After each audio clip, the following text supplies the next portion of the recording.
अब देखो बेटा, हरित क्रांति किसे कहते हैं? जब हम अच्छे बीज, कीटनाशक दवाई और रासायनिक खाद का प्रयोग करते हैं और उसका परिणाम क्या होता है कि हमारी जो उपज होती है वो अधिक होती है। भारतीय किसानों को अधिक उपज वाले बीज के द्वारा गेहूं और चावल की खेती करने के उपाय सुझाए थे 1960 में। इस HYV बीजों से एक ही पौधे से अधिक मात्रा में अनाज पैदा होने की संभावना थी। ऐसा माना जाता था कि अगर HYV बीज से के एक ही पौधे लगाए हम तो उससे अधिक मात्रा में अनाज पैदा होगा। तो इन बीजों को सबसे पहले भारत में पंजाब, हरियाणा और पश्चिमी उत्तर प्रदेश के किसानों ने खेती के आधुनिक तरीकों को सबसे पहले प्रयोग किया था।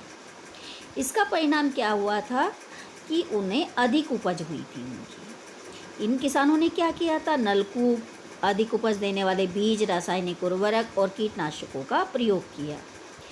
कुछ ने ट्रैक्टर और फसल काटने के लिए मशीनें खरीदी, किसी ने जुताई और कटाई के काम को तेज कर दिया।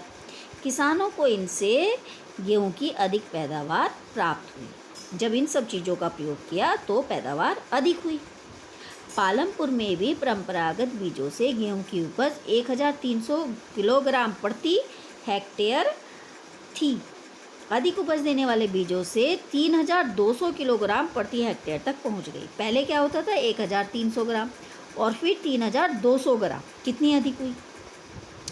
खेतों में बहुविध फसल प्रणाली अपनाई गई, जिसके माध्यम से ये फसल प्रणाली बहुत अच्छी थी। भूमि के एक ही टुकड़े में उपज बढ़ाने के लिए एक से अधिक फसल उगाई गई। इसे आधुनिक तरीके से बहुविध फसल प्रणाली कहा जाता है। अब आता है तुम्हारा, क्या भूमि यह धारण कर पाएगी? भूमि एक प्राकृतिक संसाधन होता है ना बेटा? भूमि क्या होता है? प्रकृति का देन है भूमि। दीर्घ समय से, लंबे समय से लाभ देने के लिए इसका प्रयोग सावधानीपूर्वक करने की आवश्यकता है। अगर भूमि है तो उसका प्रयोग हमें सावधानीपूर्वक करना चाहिए।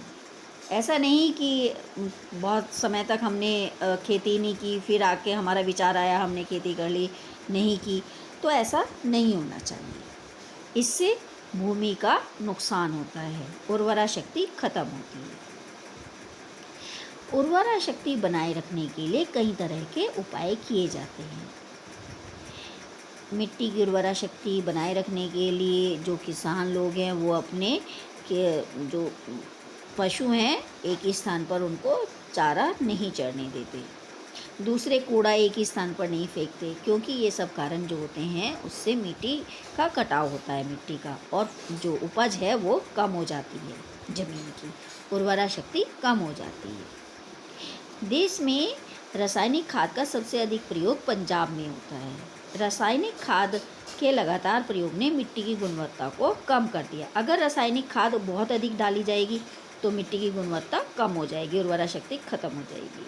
पंजाब के किसानों को पहले का उत्पादन स्तर पाने के लिए अब अधिक से अधिक रासायनिक उर्वरकों तथा अन्य आघातों अथवा सामग्रियों का प्रयोग करना पड़ता है। इसका अर्थ है कि वहाँ की खेती की लागत बहुत तेज़ी से बढ़ रही है।